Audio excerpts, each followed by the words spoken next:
Price आप तैयार रहें, आपको जो है वो अगला तकरीबन 1 महीने बाद एग्जैक्टली मेरे साथ प्रोग्राम कीजिए। आप जो है वो मेरे से इस प्राइस पे बात कर रहे होंगी कि डॉक्टर साहब 441 रुपए का पेट्रोल हो गया, आप क्या करना है? ना करे सर। ठीक हो गया, एक महीने का एग्जैक्ट टारगेट दे दिया। वो कहते हैं तेल देखिए, तेल की धार देखिए। अब आप खाली धार देखिए, तेल ना देखिए। पाकिस्तान नहीं चाहता कि आप तरक्की करें, पाकिस्तान खुद नहीं चाहता, पाकिस्तान के हुक्मरान नहीं चाहते, पाकिस्तान की जमहूरियत ही। पहले तो लाइटर नोट पर मैं बात कर लूं कि वापस आने की बात आपने दुरुस्त की। मैं आया तो पाकिस्तान के भले के लिए हूं और इंशाल्लाह पूरी कोशिश करके मैं पाकिस्तान के भले के लिए काम कर रहा हूं। लेकिन मैं आपको ये बात बता दूं कि पाकिस्तान में किसी भी मग़ज़ रखने वाले और पाकिस्तान के सिंसियर आदमी की कतई ज़रूरत नहीं है। ये आप अपने भी ज़हन से क्लियर कर लीजिए। अच्छा अच्छा, जी। दूसरी बात मैं ये करना चाहता हूं कि रही बात ऑयल की, तो वो कहते हैं तेल देखिए, तेल की धार देखिए। अब आप खाली धार देखिए, तेल ना देखिए। समझ आ गया? हम्म। अब धार आपको 500 रुपए की पड़ेगी, 331 रुपए की ऑलरेडी हो गई है। 60% इस पर लेवी इम्पोज की आईएमएफ ने। जब आईएमएफ ने 60% लेवी इम्पोज की हर पर लीटर के ऊपर, तो आप खुद अंदाजा लगा लीजिए कि कितना होगा।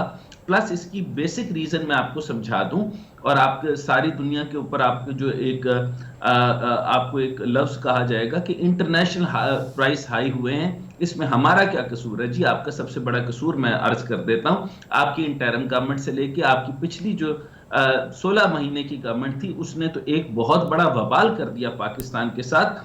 4 दफा तो उन्होंने सिर्फ कीमतें बढ़ाई, और फिर आपको इन्होंने पूरा कितना करना था। पिछली दफा इन्होंने 542 बिलियन डॉलर जो है वो उन्होंने जमा करके दिया था।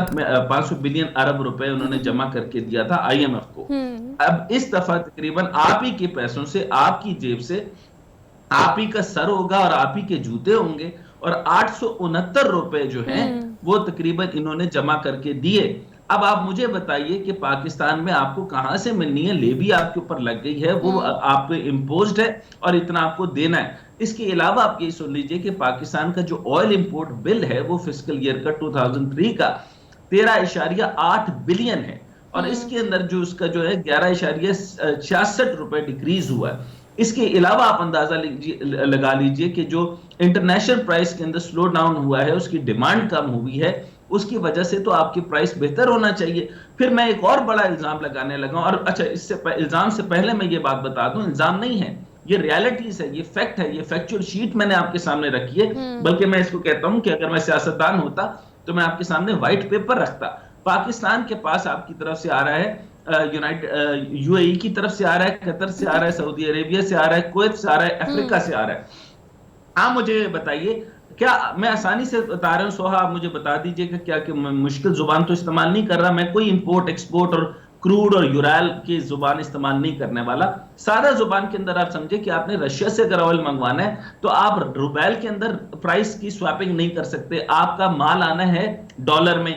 फिर आप जो है वो इंडिया के साथ तो कर ही नहीं रहे ट्रेड, इंडिया आपको मुंह भी लगाना नहीं चाहता, और पाकिस्तान में जो है वो सुक्के की गैरत है, और आप इंडिया से ट्रेड इसलिए नहीं करना चाहते तो आपके अंदर गैरत बहुत है।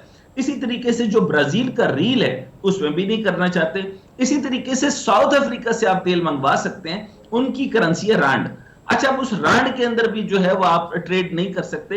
यानी 5 RRR जो ब्रिक्स मेंबर हैं, यानी इस रीजन के अंदर भी हमारी किसी से नहीं बनती। और इससे मुझे बताइए कि जब मुसद्दिक मलिक से जब ये तेल उन्होंने किया था तकरीबन 1 लाख बैरल का, तो आपको पता है कि यूरैल से ब्लेंड होकर जब ये ऑयल ने आना था, तकरीबन मट्टी का तेल जो खाम तेल था, डॉक्टर साहब मैं आपको सॉरी फॉर द इंटरप्शन, मैं ये ऐड करना चाह रही हूँ। देखिए, आपने हर एक हमसाया मुल्क की मिसाल दे दी है, आपने इंडिया की बात कर दी, आपने एक्सपेजी ईरान की बात कर दी। ज़्यादा दूर नहीं जाते, सवाल मेरा आपसे ये कि चलिए हम अफगानिस्तान की बात कर लेते हैं। पिछले कुछ अरसे में जिस तरह से खित्ते में अफगानिस्तान खासतौर पर उभर कर सामने आ रहा है, हमारे मशरिक साइड और मगरिब दो हमसाया ममालिक जो हैं वो इस वक्त कॉपरेट नहीं कर रहे, नहीं चाहते कि पाकिस्तान इक्तिसादी तौर पर आगे आए। 3 अफगानी रुपये पाकिस्तान 1 रुपये के बराबर होने जा रहे हैं। अब आप क्या समझते हैं कि वो जिस तरह से पाकिस्तान ने 20 साल जंग, 20 से बल्कि कुछ लोग तो डेट एक्सटेंड करेंगे, 40 साल जंग मुस्तरद करी है, उसके बावजूद भी नहीं करता। मैं आपसे बिल्कुल एग्री नहीं करता। पाकिस्तान नहीं चाहता कि आप तरक्की करें, पाकिस्तान खुद नहीं चाहता, पाकिस्तान के हुक्मरान नहीं चाहते, पाकिस्तान की जमहूरियत ही अफगानिस्तान में ऑयल आप बेचते हैं, आप अफगानिस्तान को स्मगल करके आते हैं, आप शेख खुर्तुनोश खुद स्मगल करके आते हैं, आप डॉलर खुद स्मगल करके आते हैं। अफगानिस्तान की क्या औकात है कि वो आपसे कुछ ले? आपने आज डिसीजन लिया, वो भी पाकिस्तान मिलिट्री ने डिसीजन लिया कि अफगान मुहाजिरीन को वापस भेजने का अमल शुरू कर देना चाहिए, लेकिन आपके जो 500 बड़े बिजनेसमैन जो उनके साथ मिले हुए हैं, आप मुझे बताएं कि बॉर्डर इंसर्जेंसी कैसे हो सकती है? बॉर्डर के ऊपर जो स्मगलिंग की ट्रांजैक्शन है बगैर हुकूमती मामलात और छतर छाया के नहीं हो सकती। खरबों बिलियन डॉलर की उस वक्त वहां पे नुकसान हो रहा है।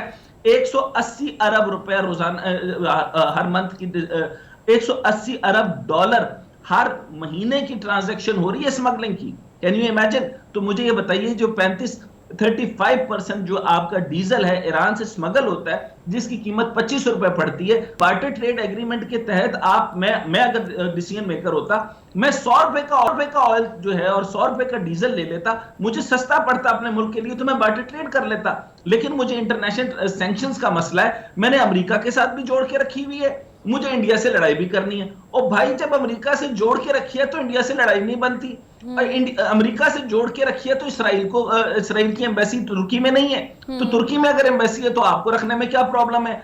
आप लड़ भी रहे हैं। इसको कहते हैं कि थूक पे पकौड़े तलना, और आपके पास कुछ ना होना और आप बड़ी बड़ी बातें करते हैं। इसमें नहीं होता, ये आपकी सारी जमहूरी कुव्वतें। और उसके बाद आपके जो नए वजीर आजम साहब हैं वो आपका मजाक करते हैं। तो क्या हुआ अगर आपके पास बिजली नहीं है? तो क्या हुआ अगर आपके डंकी मार के लोग जा रहे हैं? तो क्या हुआ? एक और चीज डॉक्टर साहब मैं चाहती हूँ उसको भी आप एड्रेस करें कि पिछले कुछ दिनों में हमारे आर्मी चीफ जो है उन्होंने बिजनेस टाइकॉन, बिजनेस कम्युनिटी से मुलाकात की, कहा कि ब्लैक मार्केट और डॉलर की स्मगलिंग जो है उसको रोका जाएगा, बहुत सारी कम्युनिटीज़ बनाई जाएंगी, इस पर काम किया जाएगा।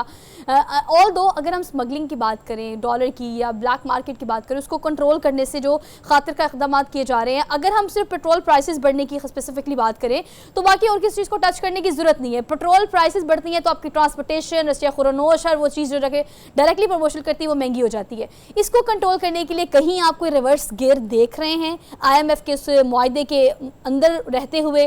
कुछ चीज़ें आपको बेहतर होती हुई नजर आ रही हैं?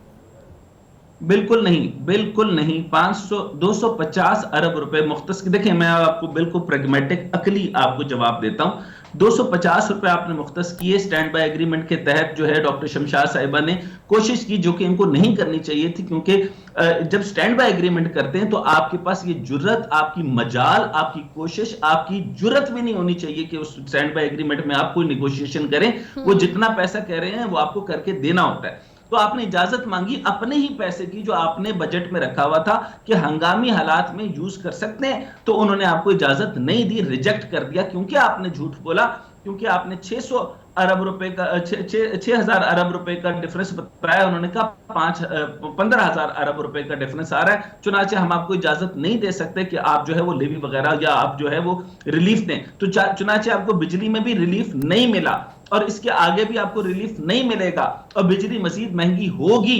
और खुदा ना खास्ता सुम्मा माज़ल्ला, मैं इंशाल्लाह नहीं कहना चाहता, लेकिन आपके हुक्मरान ऐसे हैं कि इस तरह होगा।